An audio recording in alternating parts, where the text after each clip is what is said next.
So thank you everyone so much for joining us today for this workshop brought to you by Career and Professional Development on how to prepare for your interview with a specific emphasis on presenting your work in an interview setting. My name is Eilish. I am the career advisor here at Career and Professional Development. I'm joined today by my colleague, Shay Seymour, who's our coordinator. She's going to be dropping some links in the chat for some resources as we go through our presentation today. So if anybody's interested in grabbing those, you're absolutely welcome to. As mentioned a minute ago, we're also recording this workshop, so a recording of it will be sent out to you with links to some of those resources after the fact, if you want to check in on those. And as a reminder, you're always welcome to ask questions if you'd like to drop them in the chat or ask them out loud. I'll leave a couple of moments for questions as we go through. Just know that if you do want to unmute yourself and ask your question out loud, we are going to be recording this workshop. So your question may be recorded for those purposes if you're interested. We'll stop recording at a certain point if you'd like to ask questions then, but just wanted to make that note. So let's get started. So our agenda for today, we're going to talk about our interview preparation process, kind of in a chronological order. So from the moment that we get our interview invitation, what do we want to start working on? How do we kind of go about that process? We're going to talk a little bit, as I mentioned, about presenting your work, how to kind of make the most of that experience. And then we'll end with some reflections, how we can best follow up. And as mentioned, we'll leave some time for questions at the end. So let's get started talking about research. Research is going to be an incredibly important part of your interview preparation process. It's going to help you prepare both for the questions that you're going to be asked and the type of questions that you will want to ask in order to get the most out of your interview experience on your end. And something that I really just want to share with everyone today is that when you're interviewing with a company, yes, they're interviewing you and determining whether or not you're the right fit for the role from their end. But it's also an opportunity for you to be interviewing the company, determining if they're the right fit for you based on what you're looking for out of your role or your internship. And part of that comes with being able to ask questions when you're given the opportunity to during your interview to find out that information. So let's talk about kind of some of the areas that we might want to do some research on. First and foremost, it's helpful to identify your interviewers. Who are going to be the people who you're actually sitting in that room with? Because that can help you determine the type of information that you might be speaking about during that interview and kind of the scope of the work that you're going to be talking about. For example, your interview experience with a recruiter whose role at the company is recruiting and who perhaps has a background in human resources or professional development might be a little bit different than if your interview is going to be with the design team or the lead designer on the project that you would be working on. Knowing who they are in advance helps you kind of get a sense of what you might be talking about, what their background is, and how you can share your information with them directly. One of the ideal ways that you can identify your interviewers is to just ask explicitly from the person who is scheduling your interview. Pretty often, this information is going to be shared with you in advance. You'll be told, you're going to be interviewing with this design manager or with this human resources professional. So from there, you're able to look up those particular professionals at the company on LinkedIn or do a little Google search to kind of get a sense of who they are and what their background is.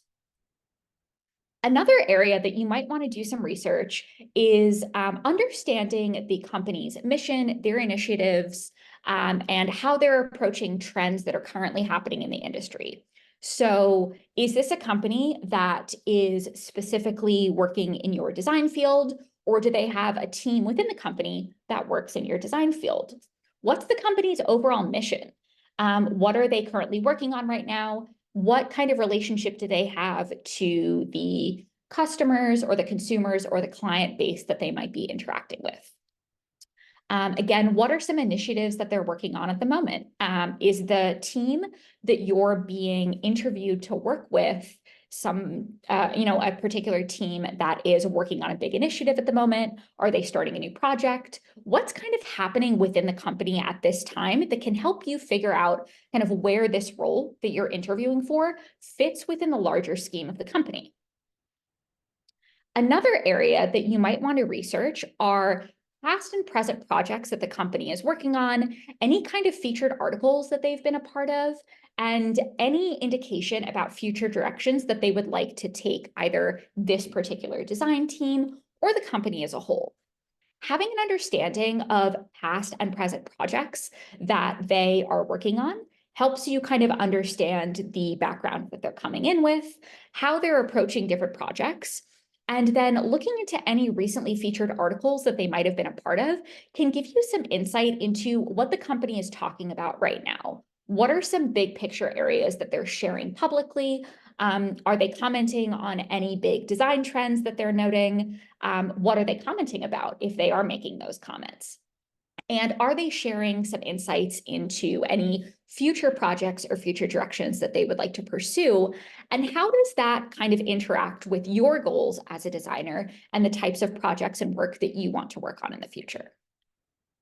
And finally, and this is a little bit kind of more logistical, right? But another big area that we want to research is salary standards, cost of living, these kind of compensation areas in advance of our interview. Understanding the salary standards in our area, understanding the salary standards in our industry, and for the position that we're interviewing for are all going to be really, really important pieces of information for us to understand. We want to make sure that when we get into an interview space, if we are asked questions about the salary that we're looking for, or whether the salary that the company is offering is in line with our goals, that we're coming at that with an informed perspective. So not only does this number sound good, but based on my understanding of cost of living in my community, is this salary that's projected going to allow me to support my standard of living in the way that I would like it to? Is it in line with salary ranges at similar companies? Is it perhaps more or perhaps a little bit less? Having all of this information in advance, again, is really going to help you kind of navigate and negotiate your way through those processes much more adeptly than if you're not really sure what those numbers look like or what those standards are. And what I really, really recommend when we're talking about our research space here is an informational interview.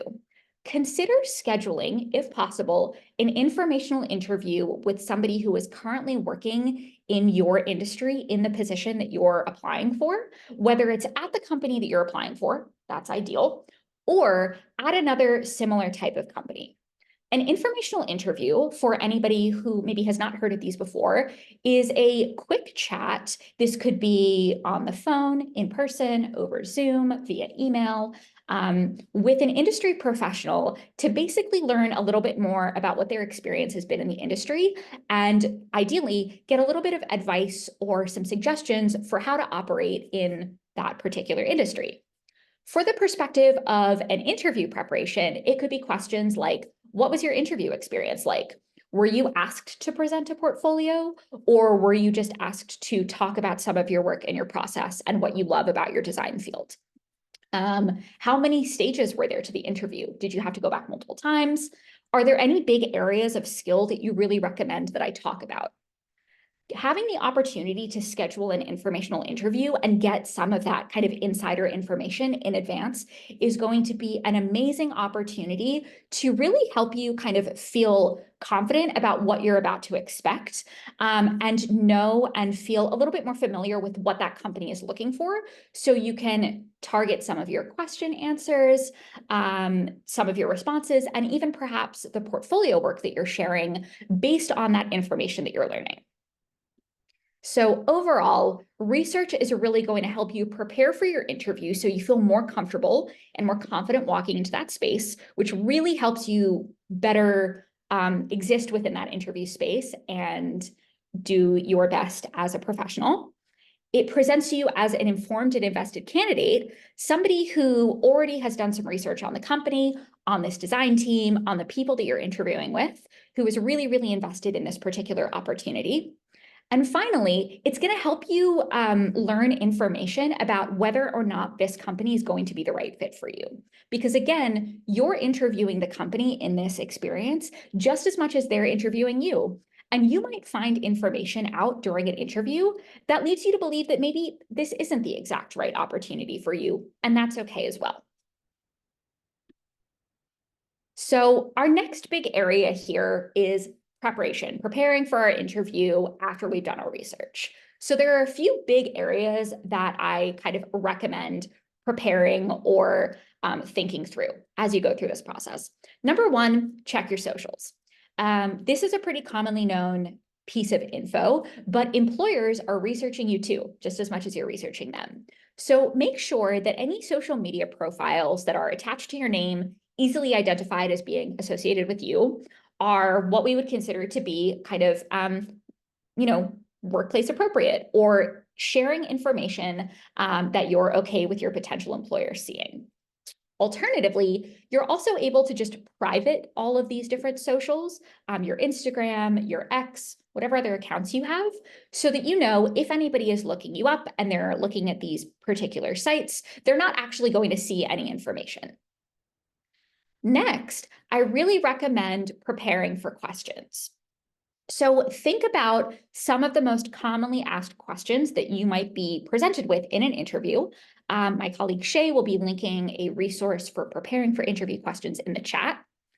And as you're thinking through these questions, think about some examples or demonstrations that you can provide from your resume, from your professional background, that exemplify your skill areas in these questions. So these questions might be things like, walk me through your design process, or it could be something really specific, like tell me about a time that you worked on a team and you had a team member whose creative vision you disagreed with. Thinking through, again, some of these questions and the types of answers that you might want to provide is going to help you feel more prepared and have fully formed answers to these questions, so that when you are asked them in an interview setting, you're able to prepare kind of a holistic answer that not only speaks to your skills, but also speaks to how you work on a team, how you work with others, how you respond to different project briefs that you receive. So our next area of preparation is going to be reviewing your materials, checking over your resume, the cover letter that you submitted with your application, your portfolio website, et cetera, to double check that all of the information that you've presented there is kind of stuck in your mind. For example, how did you talk about one specific project versus the other?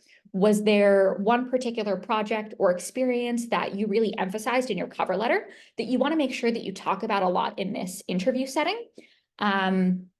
Same thing with your portfolio website. Was there one that you emphasized as kind of a featured project on your website that you want to make sure that you loop into your meeting or your conversation with your interviewers?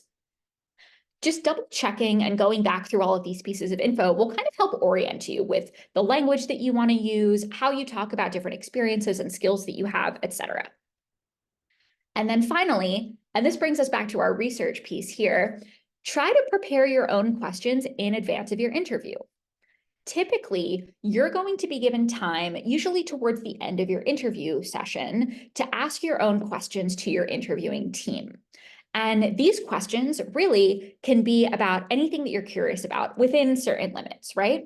But know that not only having questions prepared in advance, but actually asking questions that are informed and demonstrate your interest in investment are going to go a long way in showcasing that you've prepared for this interview really well and that you're very interested in this team. The types of questions that you might want to ask can be anything from, are you able to share what project this team is currently working on, to how many members are on this team, what does the structure of this team look like, all the way to something a little bit more logistical, like what is your ideal timeline for hiring for this role? That way, you can get a better sense of, again, your potential team, the types of things they're working on, as well as what you can potentially expect for your experience after this interview is over, if there is a second round interview, if they plan on extending an offer within the next month, et cetera. Preparing all of these different pieces here, I think, is just incredibly, incredibly important in helping you, again, feel more confident going into your interview space, but also allowing you to feel excited about your interview experience itself.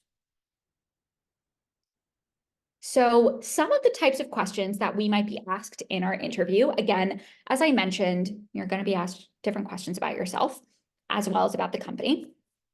You might see, we could separate them into kind of why you and why them questions. So why you questions are these questions that generally fall into how are you a good fit for this particular role based on the experience that you have and the skills that you have.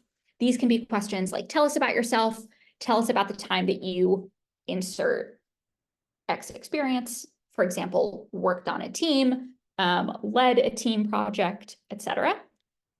Or another example of a question like this is, what do you think makes good design?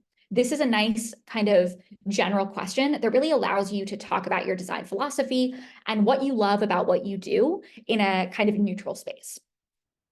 The other type of question that we might see here is these kind of why them questions. So why do you want to work here? Or what about this role interests you? Or even something like, what are your long and short-term goals and how do you see this position helping you to achieve them?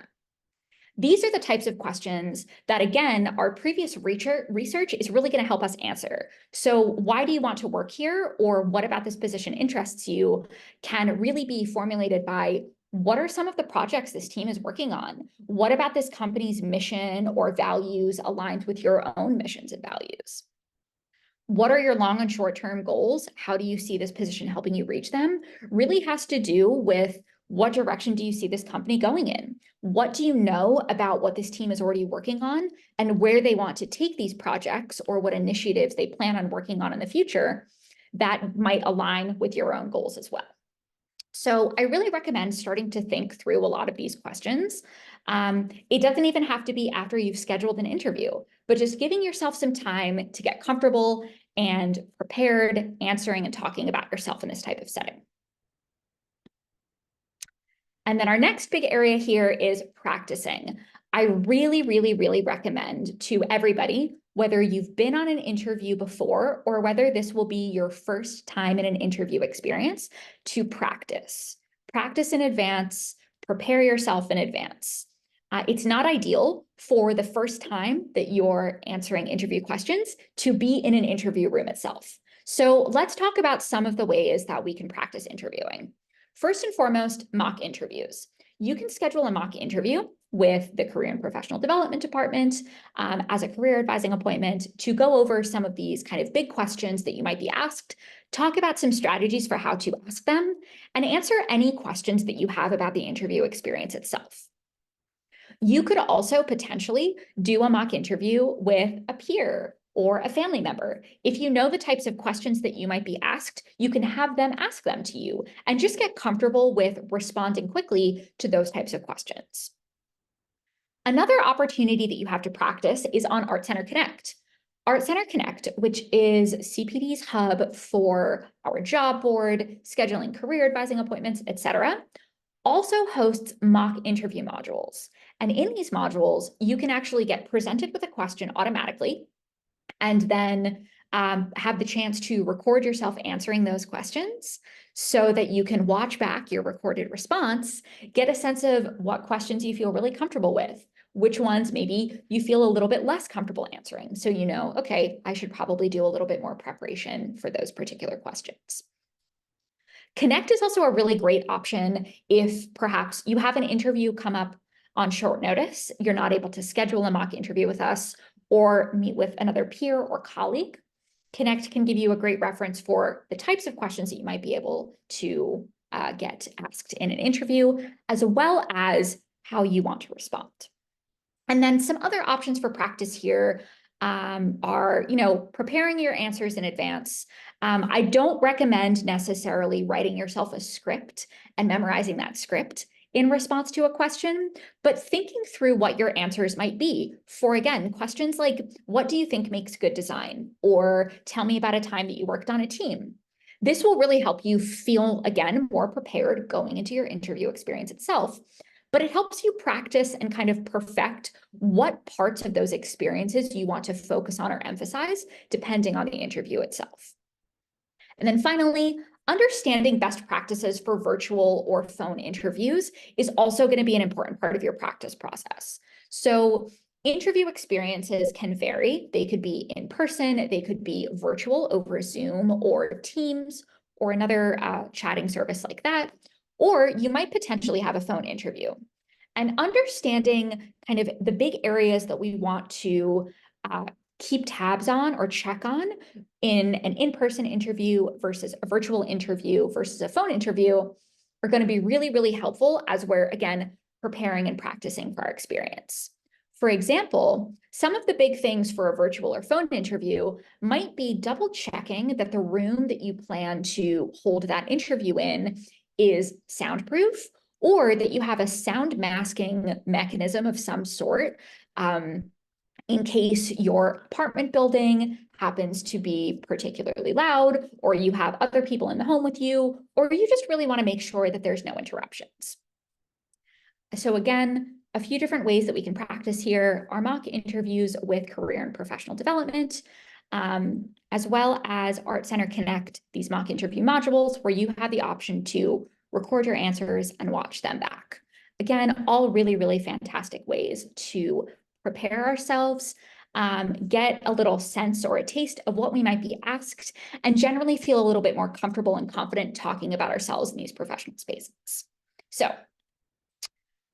with that said, I'm going to just take a moment to sit on this page here and check the chat to see if we have any questions that have already come in.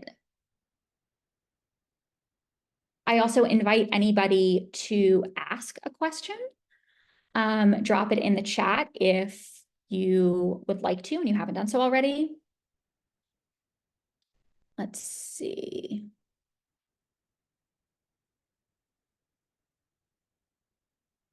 What if they want to set up an additional phone interview where we won't get to share our work, and what is the purpose of this? This is a really great question. So as I just mentioned, sometimes a company will set up an initial phone interview or a phone screen, and it's kind of just the goal in this particular case is to have an initial conversation, usually to ensure that your skill set aligns with the skill set that they're looking for a particular job, as well as to get a sense of what you already know about this particular role. So usually a phone interview is conducted as kind of a first pass. And then after the phone interview, a company will determine who they want to bring in for an in-person or a screen-to-screen interview. So that's kind of the goal or the purpose of those. If you are requested to schedule a phone interview with a company, I wouldn't worry about how you're going to share your work with them, because that's not something that they're going to be looking for in that particular experience. If they decide to bring you in for an in-person or a Zoom/Teams type interview, that's where you might have the opportunity to share your work. But for the phone interview itself, I wouldn't worry about kind of figuring out the mechanics of that. But just know that the goal for those interviews is specifically to kind of get a better sense of what your skills are, what type of work you're interested in doing, and whether that aligns with the goals for this particular position. Another question that we got is asking questions rude, or can it help to show my insight into their work? This is a really, really great question. So asking questions in an interview is not considered rude, but we do want to make sure that we're doing it within the framework of the interview. So usually there's a specific section kind of reserved at the end of your interview time slot to ask specific questions. So they'll finish all of the questions that they have for you. And then they'll say at the end, do you have any questions for us? Or is there anything that we can kind of help you to answer to better understand this role? And that's a really great time to ask those specific questions. You may have opportunities to ask questions during the actual interview itself, kind of the beginning section of the interview where they're asking you questions. But I would kind of consider saving the majority of your questions for the end of the interview, and kind of, going along with that flow. With that said, the amount of time that you have for questions is really going to depend on the company and how they structure their interviews. So you might have 5 minutes, or you might have 20 minutes to ask questions. So I would recommend preparing anywhere between 2 and let's say 5 questions to ask the company, and ask the 2 or maybe the 3 that you are most interested in first.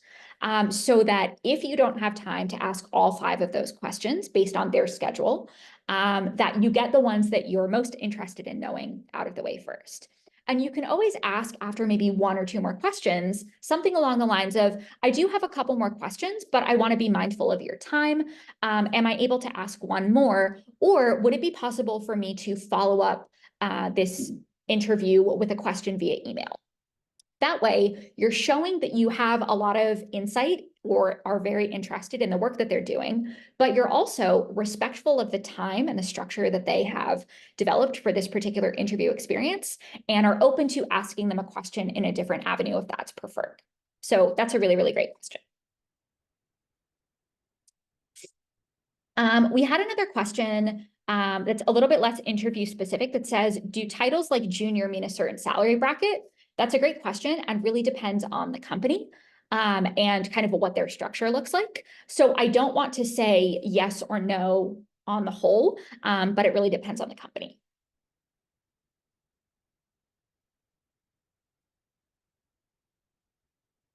Let's see. I'm going to take one more question now, and then I'm going to continue with our presentation, and then we'll loop back to any questions that I haven't gotten to at the end. How do I make a strong impression in the interview with many other candidates? So this is a really great question, and there are a few ways to do this. The most kind of important one, I think, we're going to be talking about very shortly, which is kind of presenting a really strong portfolio and being able to talk through your work and your experience and your skill set in a really curated and professional way. But other really strong ways to make an impression are doing the research to demonstrate that you already have some interest in an investment in this particular company, and you know the ways in which this company and your goals as an individual are aligned. Demonstrating that you're really familiar with the company's goals, as well as their mission, et cetera. And then finally, being able to speak to the way that your skills specifically and your unique design philosophy align with the unique design philosophy of this company, of the team, and what their immediate goals are. And this is all going to be really, really specific to you as a designer, the company, and the position that you're applying for. So I just want to recommend to everybody, if you're preparing for an interview and you're not sure exactly how to make those connections, I really recommend scheduling an appointment with CPD to kind of talk through some ways that we can establish some of those pieces, because it's so unique and individual to each person and their actual interview experience. But those are some of the big kind of 3 ways that I would say it's possible to make a strong impression in an interview amongst many other candidates. So great questions so far. And as mentioned, I'm going to go back to our presentation, but at the end, we will have a little bit more time for some questions, and we'll make sure that I get around to all the questions that are asked. So let's talk a little bit about the interview itself and what we want to do as we're kind of getting into the interview on the day of. So first and foremost, I recommend getting to your interview location around 10 to 15 minutes early if you're interviewing in person. 10 to 15 minutes is enough time for you to fill out any, pre-interview application materials that you might need to complete. It's enough time to check in with a security office or a doorman if you're going into a large building and you need to get a pass to go up to the offices. And it's also enough time for you to kind of sit, do a couple of breathing exercises, get a little bit more comfortable, and, talk yourself through your nerves if you need to. I wouldn't recommend arriving more than maybe 15 minutes early if you're able to, take a little walk or something like that to make up some of that time, because depending on the company, they may not have a lot of space for you to kind of sit and wait in advance of the interview. So when you can, kind of try to time yourself 10 to 15 minutes if possible. With this, I really recommend mapping out your route to get to this particular interview. Again, if you're interviewing in person, and planning for any potential issues that you might face, whether it be traffic, inclement weather, road closures, etc. If you're planning for a virtual interview, you could probably pop in 5 to 10 minutes early instead of 10 to 15. But as you are preparing or getting into that room, consider making sure that your name in the actual interface itself is your full name. Maybe you want to include your pronouns or a pronunciation of your name if you want to communicate those pieces. And make sure that your background and all of those areas are, professional, presentable, etc. Another piece that I want to just recommend for everybody is to bring your materials. So consider, again, for an in-person interview, bringing copies of your resume and bringing a device on which you're able to present your work. You may actually not need to show your resume or present those physical copies of your resume, but if you have them, it's nice to be able to share them. It's, again, a nice sign of preparedness, being ready for the interview, being excited about this opportunity. And then with regards to a device to present your work, you can always offer to pull up an iPad or a laptop or any other personal device, perhaps not a cell phone because the screen's a little bit small, in order to share your work with your interviewers. You may know in advance that you are going to be asked to share your work or talk somebody through your portfolio, or you may not know in advance, but bringing a device and being prepared for that particular piece in advance is really, really going to help you. So I like to think about the breakdown of an interview in kind of 3 big parts, and they won't necessarily happen in this exact order, but usually this type of process happens at some point and in some order during the interview. Number 1, you're going to have the chance to introduce yourself. And I recommend introducing yourself by name to each person that you interview with. Even though they've already seen your resume and your cover letter and your portfolio, and they've all shared that they want to interview with you, reintroducing yourself gives you an opportunity to, share the correct pronunciation of your name if you want them to know that, but also allows you to have this kind of personal contact with your interviewers. It then also allows them to share their names with you so that you remember them. You can check on them on perhaps LinkedIn and connect after the fact, etc. And when you introduce yourself, you may also be given the opportunity to share a short about me, or basically tell us a little bit about yourself and why you're interested in this role. And this is a really great opportunity to give a nice overview, something like an artist bio or statement that describes, again, who you are, what you design, maybe what you're passionate about, or a little look into your design philosophy to help the company better understand you. And a really great way that I recommend to kind of end that about me, or that time to tell the company about yourself, is to connect how your previous experience has made you interested in this particular role and why you're excited about it. That is a really fantastic segue into what might be the next phase of the interview, where the company either starts asking you questions about your experience, or they talk a little bit more about the job itself, a breakdown of the company, the role, the team that they're hiring for, etc. So when we talked earlier about developing some questions that we can ask in our interview, I mentioned a little bit about how you can ask questions like, what's the team structure? Or how many people are currently working on this team? And those are really great questions to ask. But you might actually get some of this information from your interviewer earlier on without even needing to ask those questions. So this is going to be another big part of the interview, and it's a really, really great time for you to take notes, make a mental note if you would like to, about some of the big areas that they're going to be sharing about this role and the team and the company itself. And then, of course, at the end, we mentioned here, you have the opportunity to ask your questions about the company, about the position, about next steps. And I really do always recommend ending your kind of question and answer section with a question about next steps or what the timeline is for the company in hiring for this role.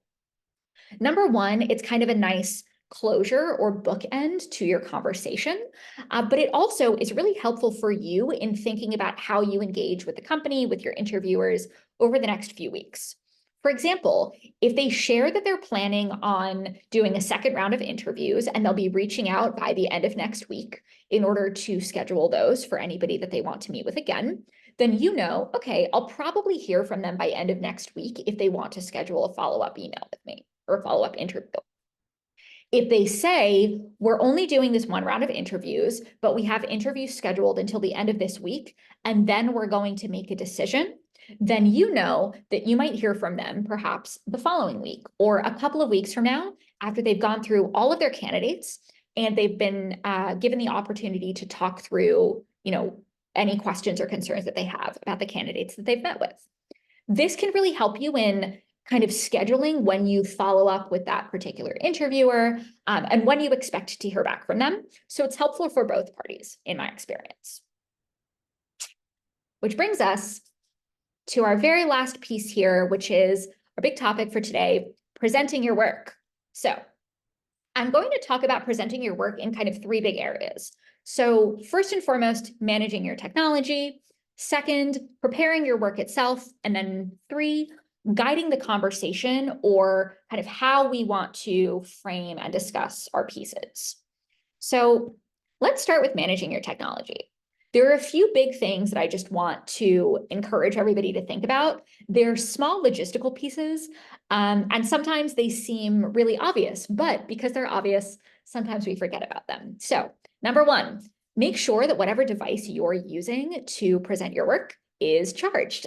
Make sure that it has a full charge. Make sure that if you need to have an external battery or anything like that, that you have one of those with you and you're not running into any potential kind of power outage or any of those types of issues. Number two, control what you show. Consider what specific pieces of your portfolio you want to share, as well as what other pieces from your device you don't want to share. For example, consider closing all windows that are not your portfolio itself. Consider making sure that your portfolio is full screen on your device so that once it's opened, the only and the first thing that your interviewers see is your portfolio pieces. They're not seeing the 60 tabs that you have open or your open email inbox or any of those pieces. Next, I really recommend testing Wi-Fi. And I'm going to talk a little bit about this more in a couple of minutes. But I really recommend if you are planning to present your work on your portfolio website, you know that you're going to have to be connected to the internet. So test the Wi-Fi at the office building in advance if you're able to, or consider getting some kind of hotspot device with you if you don't want to ask for the Wi-Fi or the internet password, or are not sure that they'll even have one of those available. Making sure that you have your hotspot with you, connected to your device, etc., really just makes for a more seamless presentation of your portfolio, where you're not spending time kind of fiddling around with the technological pieces of this whole process.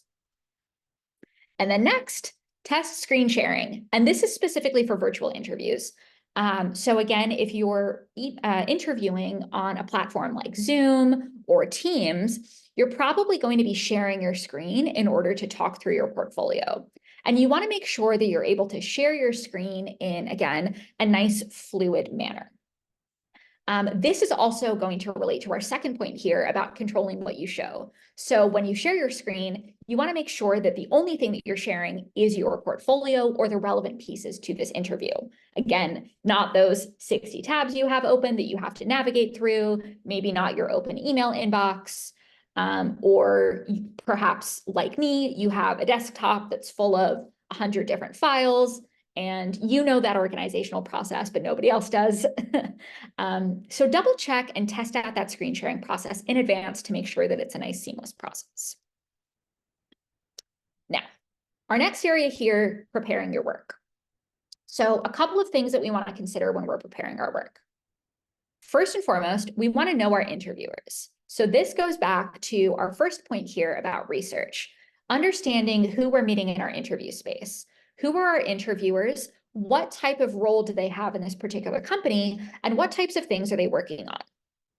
Is this, again, somebody in human resources who might be interested in an overview of our work in a few different areas?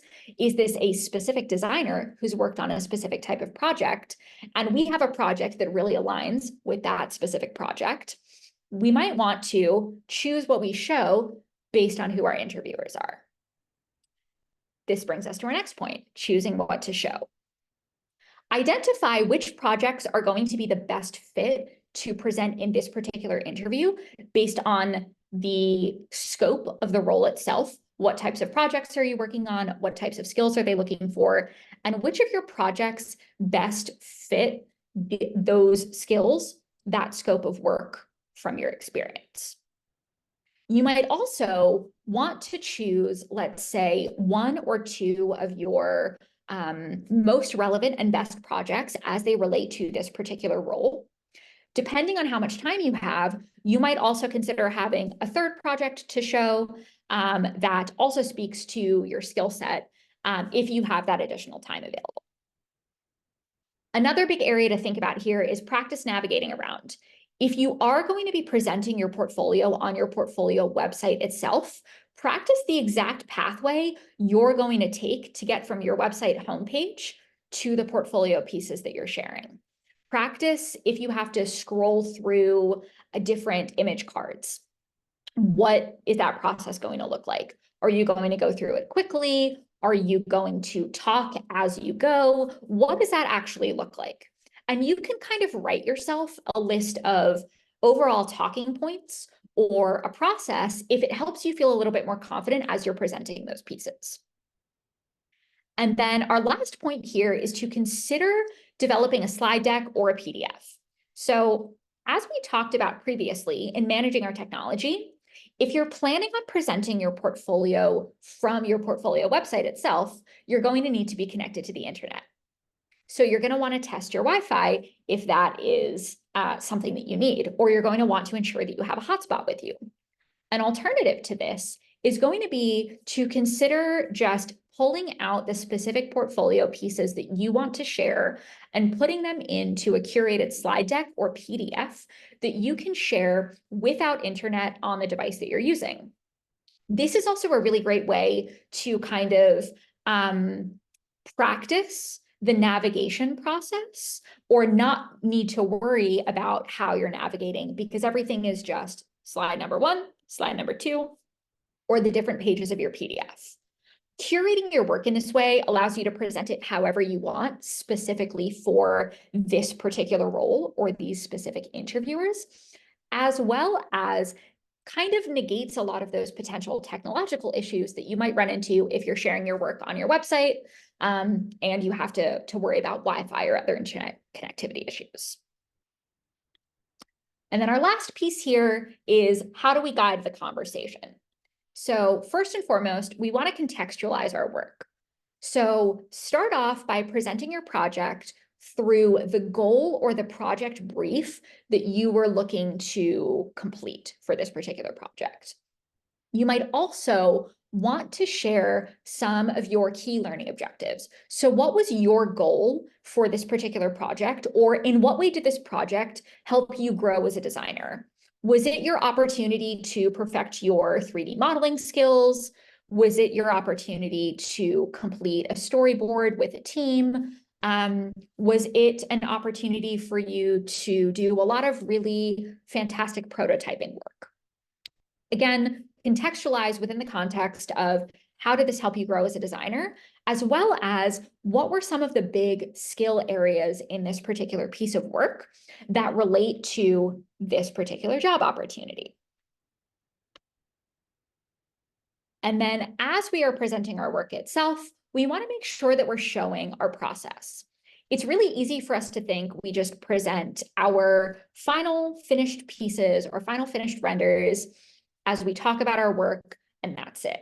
However, your interviewers are going to be really curious about your process. They're going to want to see things like in-progress documentation, process sketches, research that you did, user testing, any kind of user problems or insights that you've gained from your process, your interviewer is going to be curious about all of these pieces. So consider presenting an overview of your work and then going through, relatively quickly, but still touching on each of these pieces, your different phases of your process. So where you started, whether that be research or hand sketching or whatever it happens to be, and then each phase of your process, how you engaged with that process and what your work looked like. And then finally, again, we can end on those final renders of our work to kind of close out. And again, share some of those learning objectives that we have again. Something like, and through this project, I was able to get more experience with XYZ, or this project allowed me the experience to enhance my research skills, et cetera, et cetera. Consider that the ability to document your process, as mentioned earlier, is going to be one of those really great ways to set yourself apart from other candidates and really showcase who you are as an individual. Which brings us to our post-interview wrap-up. So, what are some things that we want to do after our interview to make sure that we're making the most of our experience? Number one, try to collect the business cards or the contact information of the folks that you were able to meet with. You might be able to ask them for those pieces directly, or you may get that information from the person who scheduled your interview after the fact. But try to find out their names, their positions, and collect any information that you can, even something like reaching out and connecting with them on LinkedIn after the fact.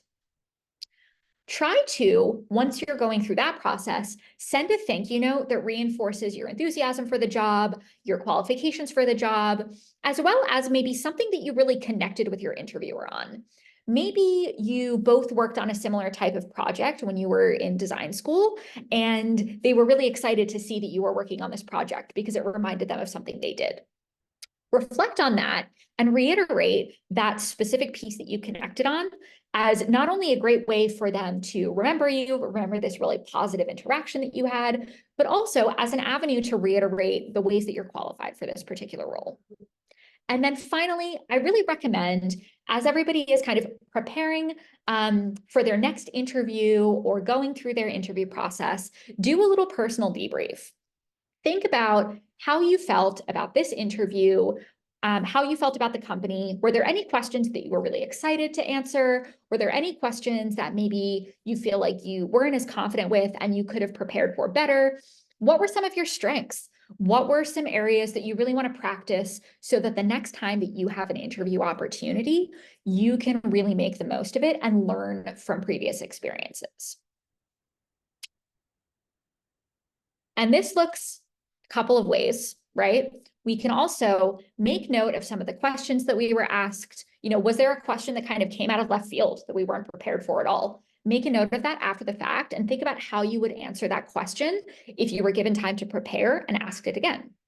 And then finally, track your applications, track your progress through those applications. Keep an eye on when you met, when you send your follow-up. If you know that you're going to potentially get a second interview offer, make a note of when you are expecting to hear about that second interview offer, or when you know they're planning on making an offer for this particular position when they decide on the right candidate.